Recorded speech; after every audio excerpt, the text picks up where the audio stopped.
আসসালামু আলাইকুম। মাঝে মধ্যে আমি মেসেজ পাই যে স্যার আপনার ফোন নম্বরটা দেন, আপনার সাথে একটু কথা বলব। আসলে এত সংখ্যক রোগী থাকে যে ফোনে কথা বলার সুযোগ বা সময় হয়ে ওঠে না। যদি আমার ইচ্ছা থাকে, প্রচুর রোগী আসে, রোগী বাদ দিতেও ফোনে কথা বলা যায় না, অশোভন দেখায়। কাজেই মাঝে মধ্যে আমি এরকম লাইভ সেশনের চেষ্টা করি, যেখানে আপনাদের প্রশ্ন সরাসরি করেন। সরাসরি আমি এখানে দেখতেছি প্রশ্ন দেখে আমি উত্তর দেওয়ার চেষ্টা করব। তাহলে আজকের বিষয় কি? পিএলআইডি বা হাড় ক্ষয় বা জেলি বেরিয়ে যায় বা রগের উপর চাপ দেয় বা কোমর ব্যথা করে বা বাত ব্যথা, যাই বলি না কেন, এই ব্যথা জড়িত জটিলতার বিষয়টা আজকের বিষয়বস্তু। তা দেখতে পাওয়া যায় যে আমরা লাইফস্টাইল জড়িত জটিলতার কারণে আমাদের ফ্যামিলিতে কম বেশি সবাই আমরা ব্যথার সাথে জড়িত। কারো কোমরে ব্যথা, কারো ঘাড়ে ব্যথা, কারো হাঁটুতে ব্যথা, কারো বাতের ব্যথা, কারো ঘাড়ে ব্যথা, কারো ঘাড় ঘোরাইতে পারে না, কারো শরীর বাঁকা হয়ে যাচ্ছি। এই যে তো জটিলতাগুলো থাকলে এতদিন প্রচলিত যেটা ছিল যে বাত ব্যথা হলে এটা ভালো হয় না, কিছুটা ট্রিটমেন্ট নিয়ে কিছুটা ওষুধ খায় কন্ট্রোলে রাখা হয়। আলহামদুলিল্লাহ এখন প্রতিষ্ঠিত হয়ে গেছে যে বাত ব্যথা ভালো হয়। এখানে ভালো হওয়া কাকে বলে? আমার গিরে ব্যথা, গিরে জয়েন্ট ফুলে যাচ্ছে, আমি ওষুধ খাচ্ছি, ওষুধের ডোজ বাড়াচ্ছি, আমি যদি ওষুধও খাবো না ব্যথাও থাকবে না, একে বলে ভালো হওয়া। শশীতে দেখে থাকবেন যে অনেক ফার্স্ট ওয়ার্ল্ড কান্ট্রি থেকে এখানে আসতেছেন, ইউএসএ থেকে, কানাডা থেকে, অস্ট্রেলিয়া থেকে, ইংল্যান্ড থেকে অনেক পেশেন্ট এখানে আসতেছেন। এসে এখানে ট্রিটমেন্টে তারা ভালো হয়ে যাচ্ছেন, সন্তুষ্ট হয়ে যাচ্ছেন। যারাই কোর্স কমপ্লিট করতেছেন সবার মুখে একই কথা, পজিটিভ কথা। এবং রেফারেল রোগী, অর্থাৎ যে ভালো হয়ে যাচ্ছেন, ভালো হয়ে যাওয়ার পরিণতিতে সে তার আত্মীয় স্বজন বন্ধু বান্ধব পাঠাচ্ছে শশী হাসপাতালে। প্রিয় দর্শক, এই যে ভালো হচ্ছে বিনা ওষুধে, বিনা সার্জারিতে, বিনা ইনজেকশনে, এর দালিলিক প্রমাণ কি? দালিলিক প্রমাণ হলো, এখানে দেখেন মেডিকেল রিসার্চ বেসড জার্নাল, এখানে 42টা জার্নাল আছে, যেটা ইন্টারন্যাশনাল জার্নাল। এই জার্নালগুলি ইউএসএ থেকে, কোনোটা ইউকে থেকে, কোনোটা চায়না থেকে, কোনোটা ইন্ডিয়া থেকে প্রচার হয়েছে। এই প্রচারে যেমন এটা জার্নালটা ইউএসএ থেকে আপনার প্রকাশিত, ইউএসএ থেকে প্রকাশিত এই জার্নালের বিষয়টা কি? এই যে 13 নম্বর কলামে দেখেন যে doctor S M Shahidul Islam, 13 নম্বর কলামটা যদি আমরা বের করি, যে দেখব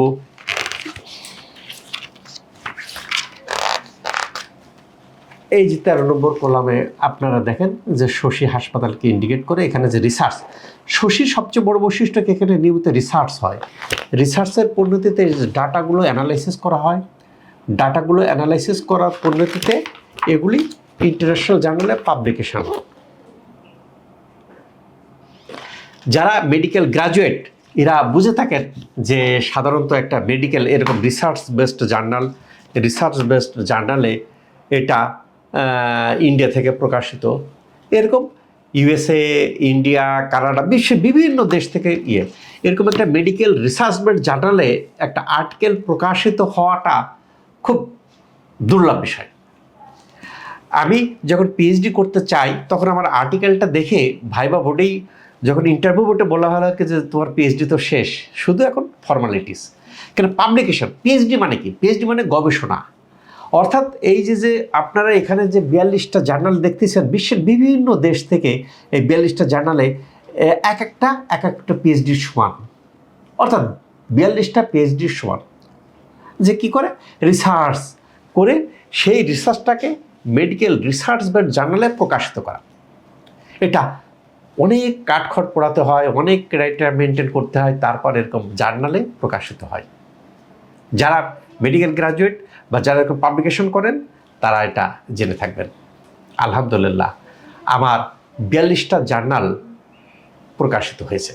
এটা দালিলিক প্রমাণ, অর্থাৎ আকুপাঞ্চারে শশী হাসপাতালে ভালো হচ্ছে তার দালিলিক প্রমাণ। সাধারণত কিছু কিছু রোগ আছে প্রচলিত ট্রিটমেন্টে কাঙ্ক্ষিত ফলাফল আসে না। নাক ডাকা একটা বিব্রতকর অবস্থার রোগ, আলহামদুলিল্লাহ শশী হাসপাতালে ভালো হয়ে যায়। আপনার অ্যাজমা, শ্বাসকষ্ট, ইনহেলার নিতে হয়, শশী হাসপাতালে ভালো হয়ে যায়। অ্যানকালাইজিং স্পন্ডালাইটিস, ঘাড়ে ব্যথা হয়, সামনের দিকে ঝুঁকে পড়া, ভালো হয়। আজকের বিষয় পিএলআইডি। পিএলআইডিটা হয় কেন? পিএলআইডিটা হাড় ক্ষয়, আমাদের মেরুদণ্ড এভাবে মেরুদণ্ড ছোট ছোট এক একটা ভার্টিব্রা বা কশেরুকা দ্বারা গঠিত হয়। একটা বিল্ডিংয়ে যেরকম ইট থাকে এরকম আমাদের মেরুদণ্ডে এরকম ছোট ছোট এক একটা করে হাড় থাকে। ইটের মাঝে যেরকম সিমেন্ট থাকে, এই হাড়গুলির মাঝে এরকম জেলি থাকে। এটা বলে ইন্টারভার্টিব্রাল ডিস্ক, অর্থাৎ ইন্টারভার্টিব্রা, এই দুটো ভার্টিব্রার মাঝখানে যে ডিস্ক বা জেলি, এইটা তরুণাস্থি নরম। এই কারণে আমাদের বডিকে আমরা সামনের দিকে ব্যান্ড হতে পারি, পিছনের দিকে ব্যান্ড হতে পারি, বাঁকা হতে পারে। আবার এর মধ্যে যে মেরুদণ্ড ব্রেন থেকে যে নার্ভটা, মেন নার্ভটা উৎপত্তি হয়, তার থেকে বিভিন্ন শাখা প্রশাখা নার্ভ উৎপত্তি হয়। এখন দেখা গেছে কি যে আমাদের সাধারণত মেরুদণ্ড একটা এস আকৃতির থাকে, তার ঘাড়ে সার্ভিক্যাল জুরিসডিকশনে এবং লাম্বার জুরিসডিকশনে বেশি ক্ষয় হয়, জেলি বেড়ে। এখানে দেখা যাচ্ছে কি যে L4-5 এই স্থানে হাড় ক্ষয় হয়ে জেলি বেরিয়েছে।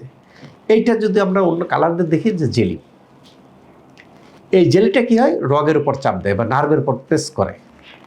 এখানে আবার এরপর ভিত্তি করে 4 প্রকারে আছে পিএলআইডি। পিএলআইডি যে ফার্স্ট স্টেজ আছে কি, কম্প্রেশন, অর্থাৎ জেলিটা একটু বের হয়, বেরে কম্প্রেস করে নার্ভকে। দ্বিতীয় স্টেজ কি হয়, আর একটু বের হয়, বেরে বালজিং ডিস্ক বলে, প্রেস দেয়। Third protrusion, fourth herniated disc, অর্থাৎ এরকম। এর আবার আপনার জেলি কতটুকু বেরোচ্ছে, কি করতেছে, এর আবার ক্যাটাগরি আছে, চার ধরনের ক্যাটাগরি। এই ক্যাটাগরিতে ভাগ করা হয়। এখন দেখা গেছে কি যে যখন আমার জেলি বেরিয়ে রগের পর চাপ দিচ্ছে, আমরা কি করি, ব্যথার ওষুধ খাই। ব্যথার ওষুধ খেলে কি হয়, ক্ষণিকের জন্য কমে, আবার হয়। এরকম হতে হতে তখন বলা হয় কি যে এটা বাতের ব্যথা, বাবারে এটা ভালো হয় না, এটা সারা জীবন থাকবে, হলে গরম স্যাক দেবেন, কিছুদিন ওষুধ খাবেন, আবার ব্যায়াম করবেন ইত্যাদি। বাট শশী স্বতন্ত্র। শশী কি করে, শশী যে কারণে আপনার হাড় ক্ষয় হয়েছে, জেলি বেরিয়ে গেছে, এইটাকে ঠিক করে। এখন এইটাকে প্রচলিত আছে কি যে স্যার ডিজেনারেটিভ সেন্স কি, অর্থাৎ হাড় যে ক্ষয় হয়েছে এটাকে পূরণ হয়? সহজ কথায় হয়, সেরকম লাইফস্টাইল লাগে, শশী হেলদি লাইফস্টাইল লাগে। আমি গতানুগতিক পদ্ধতিতে পূরণ হয় না, সেজন্য সাধারণত বলা হয় যে পূরণ হয় না। বাট আমরা যেটা দেখছি, বডির মধ্যে নির্দিষ্ট পরিমাণে যদি কিছু উপাদান রাখা যায় এবং হেলদি লাইফস্টাইল পালন করা যায়, তাহলে হাড় ক্ষয় পূরণ হয়।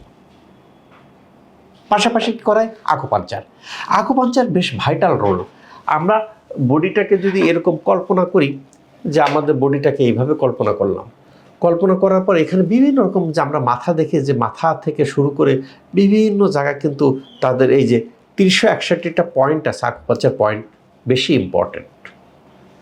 এই পয়েন্টের মধ্যে যে নির্দিষ্ট কিছু পয়েন্ট আছে, এই পয়েন্টে দিলে কি করে, পয়েন্টে দিলে কত ধরনের, কিছু পয়েন্টে দিলে আপনার আমরা যে ব্যথার ওষুধ খাই, যে পেন কিলার হরমোন, সেটা নিঃসৃত হয়, ব্যথা রিলিফ হয়।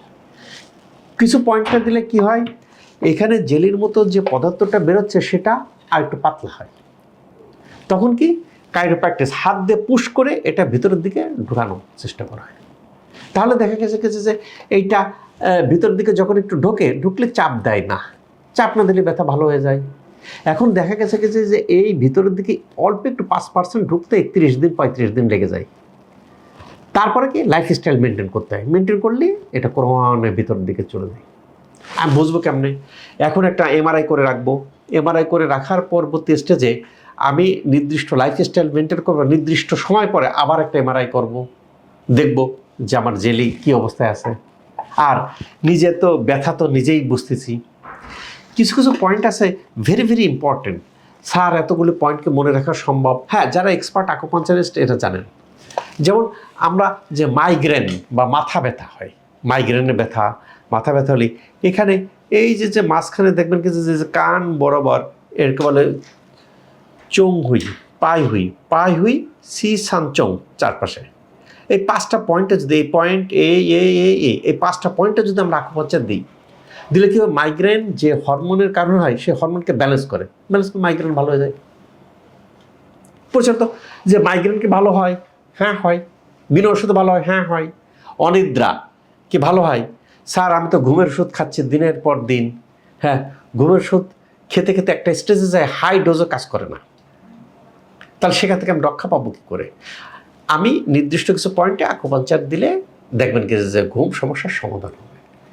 এখন অনেকের কি এখানে বিভিন্ন পয়েন্ট আছে রে, যে আপনার কোমর ব্যথার জন্য এক পয়েন্ট, আপনার হাঁটু ব্যথার জন্য অন্য পয়েন্ট, আবার কারো হচ্ছে আইবিএসের আমরা খুব জর্জরিত হয়ে থাকি। আইবিএস হলে আমাদের এখানে যে আম্বেলিক্যাল কর্ড থাকে তার চারপাশে কয়েকটা পয়েন্ট আছে, এই পয়েন্টকে যদি আমরা আকুপাঞ্চার দিলে কি হয়, আইবিএস ভালো হয়ে যায়। প্রচুর রোগী যে আইবিএস ভালো হয়ে গেছে। তা আইবিএস ভালো হওয়ার ক্ষেত্রে আমরা যেটাকে এনকারেজ করি যে এর পাশাপাশি যে আমরা এই যে একটা শাক, এইটাকে এখন দেখা গেছে যে কেউ শুধু লিক খাইলেই ভালো হয়ে যাচ্ছে। এখন কারো অনেক দূরে থাকেন যে তার পক্ষে শশীতে আসা সম্ভব না, পেটের সমস্যা আছে, পেটের সমস্যা হয় যদি আনহেলদি লাইফস্টাইল ফলো করি, তাহলে এই কাঁচা লিকটা ঘরে বেশি থাকে না, আপনার এইটা শুকানোর পরে এইটা ঘরে থাকে দীর্ঘদিন, এটা খেয়ে অনেক রোগী স্যার আমি ভালো হয়ে গেছি। কারো 50% 60% কমছে, বাকিটা কারেকশন করার জন্য কি করেন, শশীতে চলে আসেন। শশীতে আসার পরে শশীতে অনেক রকম ট্রিটমেন্ট পদ্ধতি আছে। এখানে আপনার কেন শশীতে ভালো কাজ হচ্ছে, শশীতে আকুপাঞ্চারের পাশাপাশি ফিজিওথেরাপি আছে, ডিটক্স আছে যে আমাদের বডি থেকে টক্সিন দূর করে ফেলে, ওজন থেরাপি আছে, ইনফ্লামেশনকে কন্ট্রোল করে, চাইনিজ ফুড ট্রিটমেন্ট মেথড আছে, এরকম অনেক রকম ট্রিটমেন্ট, লাইফস্টাইল আছে, healthy lifestyle, Shashi healthy lifestyle আছে। এই যে তো অনেক রকম সমস্যা, অনেকগুলো পদ্ধতি আছে, সেই কারণে প্রেক্ষাপটে আপনারা দেখে থাকবেন যে অন্য উন্নত দেশে চিকিৎসাতে ভালো হচ্ছে না, শশীতে ভালো হচ্ছে না। শশীতে যেহেতু ভিতর থেকে ভালো করা হয় সে কারণে কিন্তু এখানে সময় লাগে। এখানে কোনো ওষুধ দেওয়া হয় না, ইনজেকশন দেওয়া হয় না, সার্জারি দেওয়া হয় না। এখন অনেকে কি করেন, অনেকে আপনার এই সমস্যাটা দূর করার ক্ষেত্রে আপনারা এখানে একটু বেড়ে গেছে অপারেশন করেন, অপারেশন করার সময় ভালো হয় না, ভালো না হলে তখন কী করেন, শশীতে আসেন। আসার পরে আমি এরকম রোগী পাইছি 3 বার অপারেশন করছেন, রেজাল্ট হয় নাই, এখানে ট্রিটমেন্ট নেওয়ার পরে ভালো হয়ে গেছেন। আবার এই ব্যথা হলে কী করেন, প্রথমে ওষুধ খান, দিনের পর দিন ওষুধ খাচ্ছেন, ওষুধে ভালো না হলে ইনজেকশন নেন, ইনজেকশনে ভালো না হলে সার্জারি করেন, এরপরে ভালো না হলে শশী। এখন কিন্তু আস্থার স্থান দখল করে আছে শশী। এখন আর আমার মনে আছে প্রথম দিকে যখন আমি 3-4 বছর আগে এরকম ভিডিও দিতাম, তখন অনেকে বলতেন স্যার রোগীর মোবাইল নম্বরটা দেন, আসলে ভালো হয় কিনা। এখন আর কেউ বলেন না, এখন তো যে আসেন সেই রোগীর সাথে কথা বলতেছেন, দেখেন যে হর হামেশা রোগী যে কোর্স কমপ্লিট করতেছে সবাই ভালো হয়ে যাচ্ছে, 1-2 জন রোগী না তো ভালো হয়ে যাচ্ছে। এখন আর বলে যে স্যার, আমি মাঝে মধ্যে বলি যে আমার কাছে প্রচুর রুগী আসে, তো যখন গ্যাদার হয় আমি রুগীর সাথে কথা বলি যে ভালো হচ্ছে, আমি রুগীদের প্রশ্ন করেন, স্যার ভালো হচ্ছে, আমরা দেখতেছি শুনতেছি, আমার আত্মীয় ভালো হয়েছে। এবং এখন রেফারেল রুগী ভালো হয়ে যাচ্ছে, সে তার আত্মীয় স্বজন বন্ধু বান্ধব শশীতে দিচ্ছে। সেই কারণে তো শশী হাসপাতালে সিট পাইতে কষ্ট হয়, সিরিয়াল পাইতে কষ্ট হয়, এই জটিলতাগুলো। তাহলে যে আমাদের যে হাড় ক্ষয় হয়ে যাচ্ছে, ক্ষয় হয়ে যাওয়ার ক্ষেত্রে কি করতে হবে, হাড় ক্ষয়কে পূরণ করতে হবে, জেলিকে ঠিক করতে হবে, ঠিক করলে চাপ দেবে না রগের উপর, চাপটা দিলে ভালো হবে। বুঝা গেছে? এসব আমার এখন দেখতে দেখতে বুঝে গেছে যে একজন বসলেই বলে ফেলে। আর রোগীরা আসে, স্যার আমারটা বেশি জটিল, আমি বিদেশে গেছি ট্রিটমেন্ট করাইছি, আমার কাছে গত পরশুদিনকে আসছেন থাইল্যান্ডে অপারেশন করাইছেন, ভালো হল না। সাধারণত অপারেশন করার পরে আমার টাইমটা বেশি লাগে, কেন অপারেশন করলে তো একটা ইনজুরি ঘটে, আর অপারেশন আগেই যারা চলে আসতেছেন তারা শর্ট টাইমের মধ্যে ভালো হয়ে যাচ্ছেন। অনেক রোগী দেখবেন কি যে 30 দিন লাগে না, 10 দিন বা 5 দিন 20 দিন 15 দিনে ভালো হয়ে যাচ্ছে। সবার বডি সমান না, কারো ক্ষেত্রে কি হয়, কারো ক্ষেত্রে সময় একটু বেশি লাগে, যার বডির ইমিউন সিস্টেম কম, ক্ষতিগ্রস্ত বেশি, তার সময় বেশি লাগে। আবার এরকম হচ্ছে যে প্রথম থেকে 5% রোগীদের প্রথম থেকে ব্যথা বাড়ে, এখন রোগী ব্যথা বাড়লেও যায় না, কয় স্যার বুঝে গেছি যে ভালো করতে গেলে ব্যথা একটু বাড়ে। তা যাদের এই যে জটিলতাগুলো আছে আপনারা প্রশ্ন করতে থাকেন, আমি উত্তর দেওয়ার চেষ্টা করব। হ্যাঁ, আশিক বলছেন যে কোমরের ব্যথা কি করব এখন। হ্যাঁ টিএম আশিক, কোমরের ব্যথার অনেকগুলি কারণ আছে, তার মধ্যে প্রধানত কারণ যেটা হাড় ক্ষয় হয়ে যাওয়া বা PLID, prolapse lumber intervertebral disk, যেটা আমি বলতেছি, এটা হলে বডির হেলদি লাইফস্টাইল করে বডির মধ্যে ইলেকট্রোলাইট যে ইমব্যালেন্স আছে সেগুলোকে কারেকশন করা হয়, পাশাপাশি আকুপাঞ্চার নিলে এটা ভালো হয়ে যায়। কাজে কোমরে ব্যথা আজকাল কোনো সমস্যা না শশীর ক্ষেত্রে। ও লিমা লিখছেন যে একনি প্রবলেম। হ্যাঁ ভাই, শশীতে স্কিন কেয়ারে সবচেয়ে বিশ্বের সবচেয়ে আধুনিক লেজার দিয়ে সাজানো হয়েছে, যার ফলে আমার মনে পড়ে আমি পিজি হসপিটালে স্কিন ডিপার্টমেন্টে 1998-99 সালে ছিলাম। তখন কি আমার হেড ছিল মাইদুল ইসলাম স্যার, স্কিনের ডিপার্টমেন্টাল হেড, খুবই প্রুডেন্ট প্রফেসর। কিন্তু তখন টেকনোলজি এরকম বের হয় নাই, তখন মুখে ব্রণ হলেই আমরা কিছু ওষুধ দিতাম, ইনফ্লামেশন কন্ট্রোল করার জন্য অ্যান্টিবায়োটিক দিতাম। এখন লেজার অনেক রকম বেরিয়েছে, শশী স্কিন কেয়ারে সবচেয়ে আধুনিক লেজার আনা হয়েছে, যার ফলে ব্রণ এখন কোনো সমস্যাই না। একনি বা একনি স্ক্যার বা ব্রণ হয়ে যাওয়ার পর যে দাগ থাকে নিমিষেই শশীতে ভালো হয়ে যাচ্ছেন। অনেকের অবাঞ্ছিত লোম হয়, অনেকে এখন লাইফস্টাইলের কারণে হরমোন অ্যান্ড্রোজেন নামক হরমোন বেড়ে যায় বা কর্টিসল হরমোন বেড়ে যায়। বেড়ে গেলে কি, যারা স্টেরয়েড দীর্ঘদিন খান কর্টিসল হরমোন বেড়ে যায়, যারা PCOS-এ ভোগেন এন্ড্রোজেন হরমোন বেড়ে যায়। বেড়ে গেলে কি, অবাঞ্ছিত লোম গজে। এই লোমগুলো গজের সবচেয়ে বেস্ট লেজার শশীতে। ইনশাল্লাহ একটা রোগীও এই একটি বলেন, ব্রণ বলেন, অবাঞ্ছিত লোম বলেন ফেরত যায় নাই, প্রত্যেকটা রোগী ভালো হয়ে গেছে শশীতে আসা ইনশাল্লাহ, আলহামদুলিল্লাহ। এটা আসলে খুব ভালো লাগে যে একনি বা ব্রণ একটা বিব্রতকর অবস্থার রোগের নাম, সেই রোগগুলো ভালো হয়ে যাচ্ছে, ম্যাস্তা ভালো হয়ে যাচ্ছে, hyper pigmentation, under eye dark circle সব ভালো হয়ে যাচ্ছে শশী স্কিন কেয়ার। কেন, এখানে স্কিন কেয়ারের একটা আলাদা বৈশিষ্ট্য আছে। আলাদা বৈশিষ্ট্য কি, শশীরই আলাদা বৈশিষ্ট্য। আলাদা বৈশিষ্ট্য কি, এখানে যারা আকুপাঞ্চার দেন বা মেশিনগুলো অপারেট করেন প্রত্যেকেই MBBS ডাক্তার। MBBS ডাক্তার থাকার কারণে তাদের এবং অ্যাস্থেটিকের ট্রেনিং প্রাপ্ত, যার ফলে তাদের অ্যানাটমি সম্পর্কে ধারণা থাকে, তাদের এই মেশিন সম্পর্কে ধারণা থাকে, আর মেশিন কোয়ালিটি বেস্ট। শশী মেশিনের ক্ষেত্রে কোনো রকম কম্প্রোমাইজ করে না। এগুলো সরাসরি আমার তত্ত্বাবধানে আমি নিজে আগে নিজের শরীরে টেস্ট করে মেশিন কিনি। কাজে ব্র্যান্ড দেখে মেশিন কিনি না, ইফেক্টিভনেস থেকে, কার্যকারিতা থেকে মেশিন কিনি। কাজেই যাদের মুখে যে কোনো দাগ থাকুক না কেন, উঁচু নিচু দাগ, গর্ত হয়ে যাওয়া, আপনার গ্লো করতে চান, হার্সুইটিজমকে দূর করতে চান, হাইপার পিগমেন্টেশন, মোল, একনি, তিল দূর করতে চান, বিভিন্ন জায়গায় ট্রিটমেন্টে যদি ফেল মারেন, আসেন শশীতে, ওয়েলকাম টু শশী, দেখবেন ইনশাল্লাহ ভালো হয়ে যাবেন। ও মারুফ মোল্লা লিখছেন কাশির সমস্যা। হ্যাঁ ভাই, সাধারণত শ্বাসকষ্ট যাদের হয়, অ্যাজমা হয়, এটা হয় কেন, আমাদের শ্বাসনালী সংকুচিত হয়ে যায়, ইনফ্লামেশন ঘটে। এই ক্ষেত্রে এখানে শশীতে চেস্ট থেরাপি আছে যেটা, আর ওজন থেরাপি আছে যেটা ইনফ্লামেশনকে কন্ট্রোল করে, যেটা আমাদের শ্বাসনালীকে সংকুচিত হয় সেটা প্রসারিত করে, যার ফলে যাদের শ্বাসকষ্ট অ্যাজমা আছে এদের ওষুধ খাওয়া লাগে না। শশীতে আসার পরে ট্রিটমেন্ট নিলে ইনশাল্লাহ ভালো হয়ে যায়। যারা কোর্স কমপ্লিট করছেন প্রত্যেকটা রোগী কিন্তু অ্যাজমা রোগী, ওষুধ থেকে বেরিয়ে আসছেন, এখন ওষুধ লাগে না। তাজউদ্দিন লিখছেন পায়ের গোড়ালিতে ব্যথা। পায়ের গোড়ালিতে ব্যথা হওয়ার অন্যতম কারণ থাকে ক্যালকিনাম স্পার বা প্ল্যান্টার ফ্যাসাইটিস।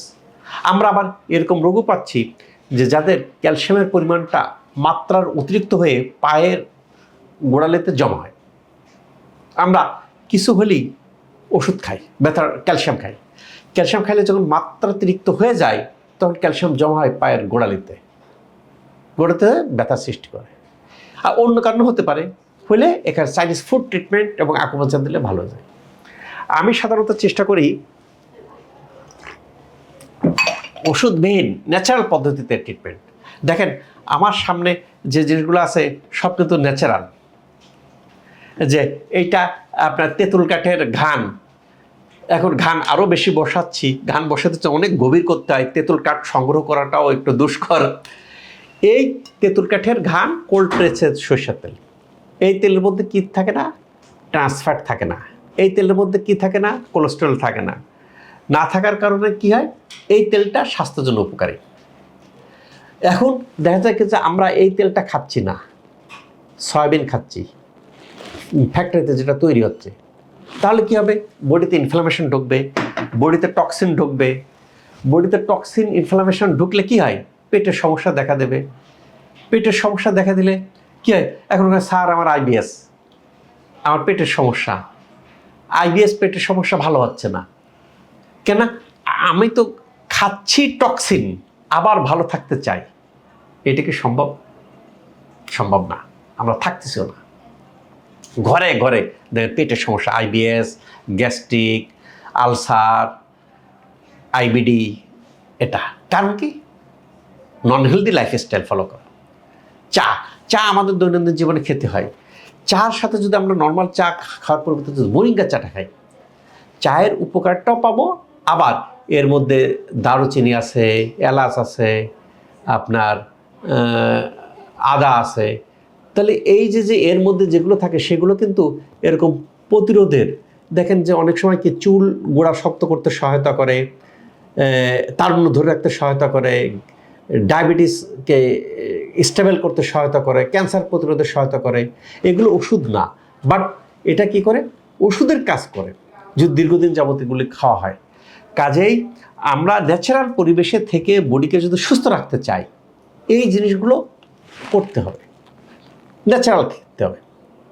এর মধ্যে নির্দিষ্ট পরিমাণে মোরিঙ্গা পাতা, সজনে পাতা আছে, নির্দিষ্ট পরিমাণে চা আছে, নির্দিষ্ট পরিমাণে আদা আছে, নির্দিষ্ট পরিমাণে দারুচিনি আছে।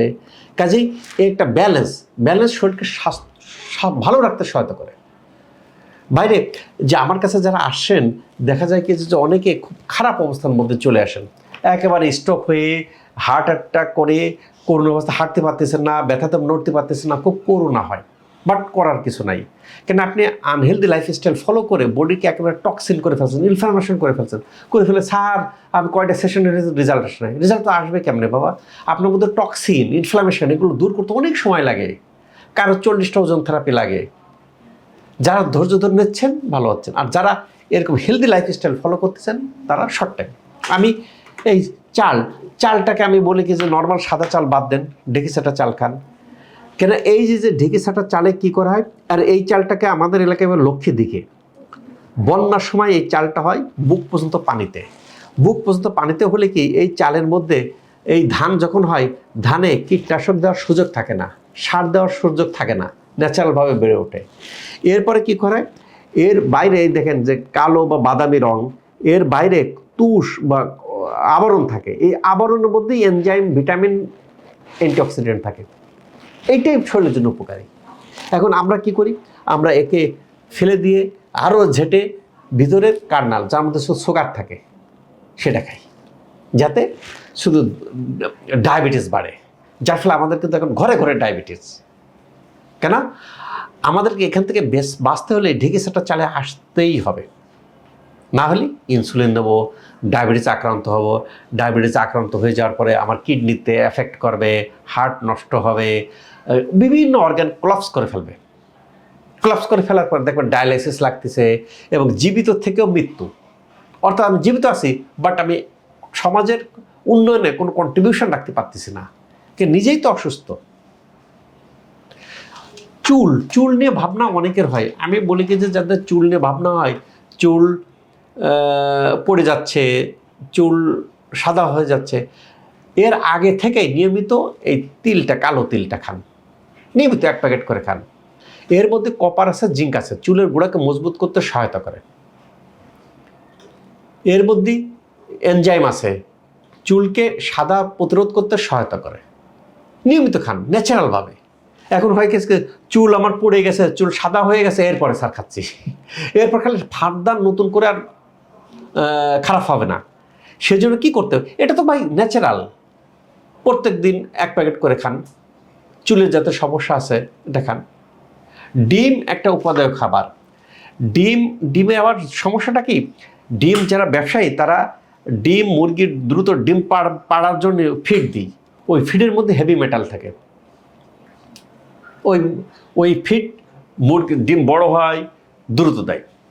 এখন আমি সেই জন্য বলি কি যে বাবারে, গ্রামে কিছু মুরগি পালি, আমরা যা সমর্থ আছে গ্রামে একটা ঘান বসাই, আমি তেল নিজে উৎপাদন করি, চালটা একটা ঢেকি বসাই, ঢেকিতে আমি একা না বসলে আমরা 4-5 জন মিলে করে স্বাস্থ্যকর খাবার খাই। কেন আনহেলদি থাকে, রোগাগ্রস্ত হলে টাকা যাচ্ছে, তার চেয়ে বড় কথাকে নিজে অসুস্থ থাকতেছে, অসুস্থ থাকার পরিণতিতে কন্ট্রিবিউশন করতে পারি না আমি জাতীয় উন্নতিতে, অর্থনীতির উন্নয়ন নাই, নিজে খারাপ লাগে, প্রোডাক্টিভিটি নয়, খুব খারাপ লাগে। এবং আসার পর দেখেন খুব অসহায় হয়ে যান আমার কাছে। এই যে হাড় ক্ষয় হয়ে যাচ্ছে নিয়মিত, হাড় ক্ষয় নিয়মিত, আপনি গরু দুধ, দেশি গরু যেটা এড়া খাওয়া সেটা খান। কারণ খাওয়ার পরে কি এখন ফার্মে গরুকে দুধ বেশি হওয়ার জন্য হরমোন ইনজেকশন দেওয়া হয়, হাইপার অ্যান্টিবায়োটিক দেওয়া হয়, সেই দুধ স্বাস্থ্যের জন্য উপকারী না। এখন এগুলো কিন্তু একটু ইচ্ছা করলেই কিন্তু সম্ভব। হ্যাঁ, প্রশ্ন করতে থাকুন, আমি উত্তর দেওয়ার চেষ্টা করব। ইতিমধ্যে অনেকেই প্রশ্ন করে ফেলেছেন। হ্যাঁ, মেস্তা, আমার 6 মাস যাবৎ মেস্তা, চিকিৎসা করণীয় কি?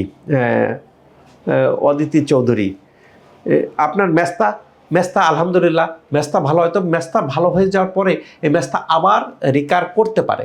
সেই ক্ষেত্রে মেস্তা ভালো হয়ে যাওয়ার পরে শশীতে একটা গাইডলাইন দেওয়া হয়, এই গাইডলাইন ফলো করলেই ভালো থাকবেন। অনিকা লিখছেন যে ব্রণ সমস্যা বা একনি সমস্যা বা একনি স্কার শশীতে কোনো সমস্যাই না, শুধু আসবেন, ট্রিটমেন্ট নেবেন, আলহামদুলিল্লাহ ভালো হয়ে যাবেন। যতজন ব্রণের চিকিৎসা নিচ্ছেন শশীতে, স্কিন কেয়ারে, প্রত্যেকে আল্লাহর রহমতে ভালো হয়ে গেছেন।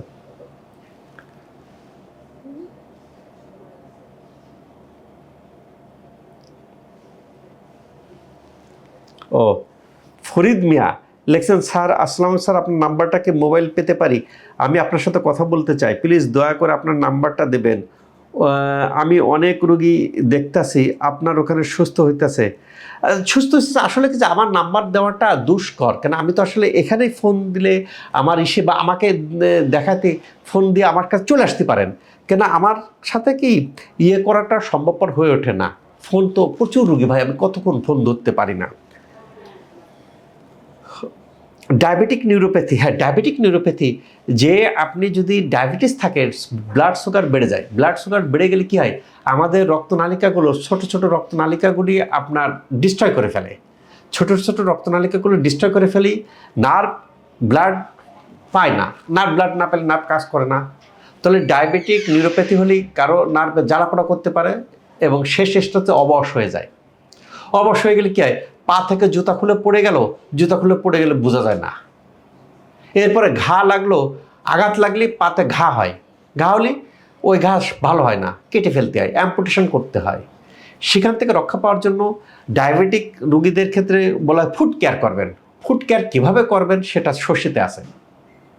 যারা শশীতে আসতেছেন তারা কিন্তু দেখেন ফুড কেয়ার, আপনি ট্রিটমেন্ট নিয়ে যাচ্ছেন, চাইনিজ ফুড ট্রিটমেন্ট আমরা বলি, ফুড কেয়ার সুন্দরভাবে ফুড কেয়ার করে দেয়। পাশাপাশি শশী হেলদি লাইফস্টাইল ফলো করে ডায়াবেটিস থেকে বেরিয়ে আসা যায়। কাজে আর একবার যদি আপনার ডায়াবেটিক নিউরোপ্যাথি ডেভেলপ করে যায়, তাহলে কি করে, এখানে আকুপাঞ্চার সহ ফুড কেয়ার করে আস্তে আস্তে আস্তে আস্তে ওকে আবার স্বাভাবিক অবস্থায় ফেরত আসে, সময় লাগে।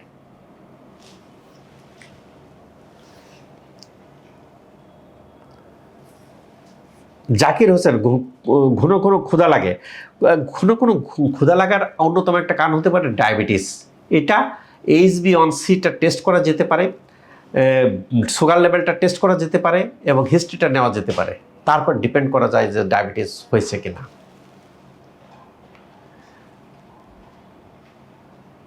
ও মুখে অনেক তিল, হ্যাঁ এই যে আমি বললাম যে মুখে তিল, কি তিল সাধারণত 50টা মতো থাকলে ঠিক আছে। যদি মাত্রাতিরিক্ত তিল থাকে বা তিল যদি আপনার ব্যথা হয়, চুলকায় বা তিলের মাঝখানে লোম থাকে, তাহলে এটা খারাপের দিকে টান নিতে পারে। সেজন্য তিল উত্তোলন করা উচিত।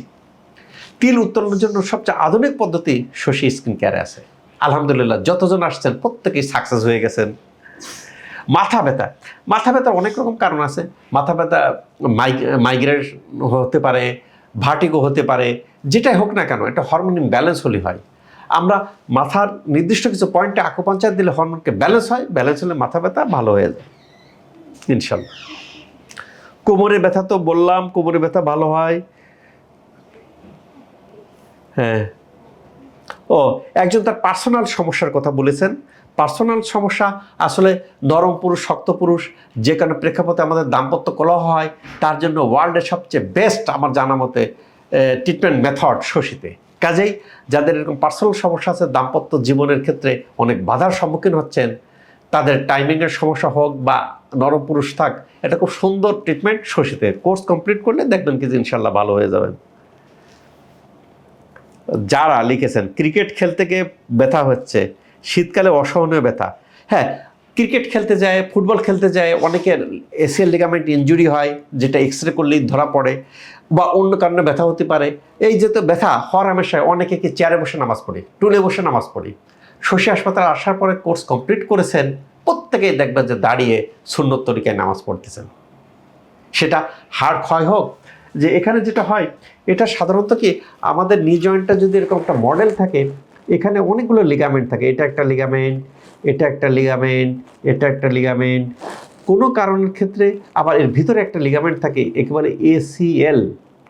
আপনারা প্রায় এটা জেনে থাকবেন যে এমআরআই বা এক্সরে করলেই বলে এসিএল লিগামেন্ট টেয়ার হয়ে গেছে বা পার্শিয়াল টেয়ার হয়েছে বা ক্ষতিগ্রস্ত হয়েছে। ফুটবল খেলতে যেতে অনেকে ফুটবলে বাড়ি মারছেন, এই লিগামেন্টটা ক্ষতিগ্রস্ত হয়। আবার এটা মিনিসকাস পর্দা, এটাও ক্ষতিগ্রস্ত হয়। এখানে এই যে তোর নাচতে দেখেন যে স্মুথ, এই স্মুথটা ক্ষয় হয়ে যায়। এখানে সাইনোভিয়াল ফ্লুইডটা নষ্ট হয়ে যায়। এখন ট্রিটমেন্ট কি শশীতে কী করে, লাইফস্টাইল সব বিভিন্ন রকম ট্রিটমেন্টে পড়ে এইগুলোকে কারেকশন করে। অর্থাৎ ড্যামেজ হয়েছে, হাড় ক্ষয় হয়েছে, তাকে কারেকশন করে, লিগামেন্ট ড্যামেজ হয়েছে, তাকে রিপেয়ার করে। এই কারণে সময় লাগে, করলে আপনি হাঁটু ব্যথা, গোড়ালি ব্যথা সব ভালো হয়ে যায়। দেখবেন যে অনেকে যে চেয়ারে বসে নামাজ পড়তেছেন, টুলে বসে নামাজ পড়তেছেন, হাই কমোড ইউজ করতেছেন, শশীতে আসার পরে সব চেঞ্জ, সব দাঁড়িয়ে নামাজ। এবং আমি অনেক রোগীরে কিন্তু সরাসরি লাইভে দেখাই যে আপনি নিচে হাঁটু ভাঁজ করেন, নিচে সুন্নত তরিকাতে বসে, এটা শশীতে ক্ষেত্রে কোনো সমস্যা নেই। শশীতে এগুলো ডাল ভাত। আসবেন, কোর্স কমপ্লিট করবেন, ভালো হয়ে যাবেন ইনশাল্লাহ।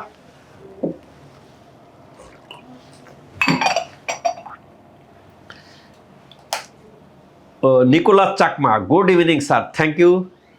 তোরয়েব উল্ডার্স লিখছেন যে দীর্ঘ সময় বসে থাকলে কোমরটা জ্বালাপোড়া করে, লিক পাউডার খেলে আমার কোমরের ব্যথা দূর হবে। লিক পাউডারটা সাধারণত পেটের ক্ষেত্রে খুব কার্যকারিতা আমরা দেখেছি। আপনি কোমরে ব্যথার জন্য আপনাকে ট্রিটমেন্ট নিতে হবে। কোমরে ব্যথা সাধারণত হয়ে থাকে কারণে হাড় ক্ষয় হয়ে যায়, জেলি বেরিয়ে যায়, এইগুলোকে কারেকশন করতে হবে। এইগুলো কারেকশন করলে ভালো হয়ে যাবেন।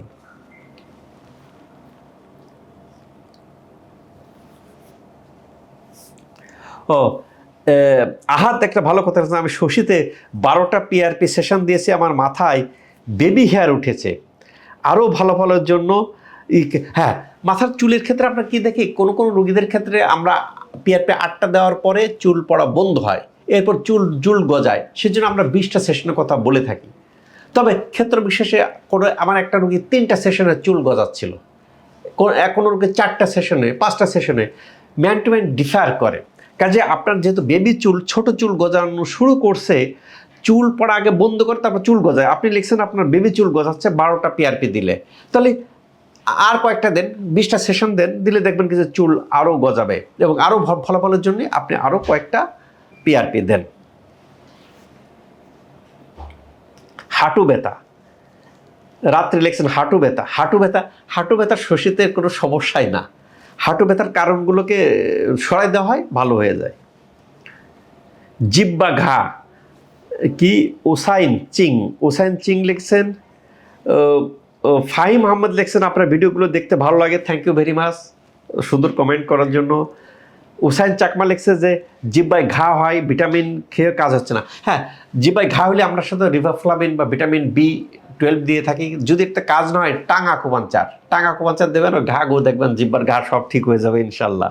অনেকে দেখবেন কিন্তু কথা বলতে আড়ষ্টতা বা তোতলা ভাব, এগুলো টাঙা কুপাঞ্চার দিলে দেখবেন যে কথার জড়তা কেটে যায়। ইয়াসিন আহমেদ লিখছেন আইবিএস সমস্যা। হ্যাঁ, আইবিএস ভালো হয়। এখন আইবিএসের নিয়ে আমি বিস্তর বললাম যে আপনার আইবিএস হলে প্রথমে এইটা খেয়ে দেখেন, কারো কারো এইটাতেই খুব ভালো রেজাল্ট আসতেছে। যদি এটাতে ভালো না হয় লিকটা খান, না হলে দেন। আর যদি আপনি এই ঢেকি এই ঘানিতে ভাঙা তেঁতুল কাঠের ঘানিতে ভাঙা সরষের তেল না খান, কোল্ড প্রেসে না খান, এই সরষের তেলটাই মিলে ভাঙানো খান, তাহলে বাবা আপনার আইবিএস ভালো হবে না। কেন? নিয়মিত আপনি টক্সিন খাচ্ছেন, কেমনে ভালো হবে? আপনার ভালো হওয়ার ক্ষেত্রে শশী হেলদি লাইফস্টাইলটা ফলো করুন, এবং যেটা হয়ে গেছে সেটাকে ভালো করার জন্য আকুপাঞ্চার, ওজন থেরাপি নেন, নিলে ভালো হয়ে যাক, তারপর হেলদি লাইফস্টাইল করেন, তাহলে ভালো থাকবেন ইনশাল্লাহ। মুখের কালো দাগ, মুখের কালো দাগ, আন্ডার আই ডার্ক সার্কেল হোক, মুখের হাইপার পিগমেন্টেশন হোক, এগুলো দূর করার ক্ষেত্রে শশীতে খুব সুন্দর কাজ করতেছে। সবচেয়ে লেটেস্ট লেজার আনা হয়েছে, কাজেই এখানে দাগ দূর করার ক্ষেত্রে খুব ভালো কাজ হচ্ছে ইনশাল্লাহ।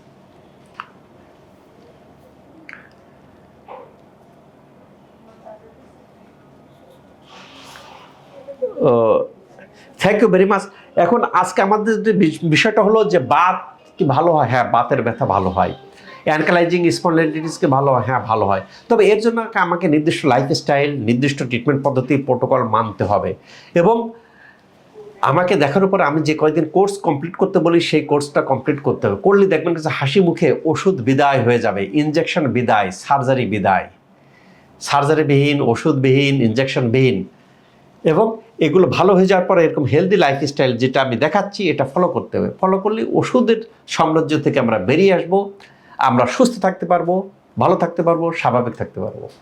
আল্লাহ তাআলা আমাদের সবাইকে ভালো রাখুক, এই প্রত্যাশায় আমি doctor S M Shahidul Islam.